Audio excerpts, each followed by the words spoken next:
Hey, I want to share with you my top 3 things about this splatter cover for the microwave. One, I've used these a lot of different times, a lot of different models of it. I really like this one. Kind of zoom in here, you can see the little holes in the top. That's very important for allowing the steam to escape.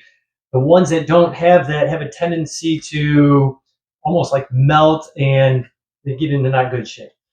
Second thing, this is a nice sturdy design to it. It's not flimsy. I like it because it has that sturdy feel to it. And 3, of course it is microwave ready. You can put it right in there. It's meant to be used in there, but it is also capable of being washed in the dishwasher. And not to mention a nice little design. It has like a gray smoky look to it. Got the little dots you can see.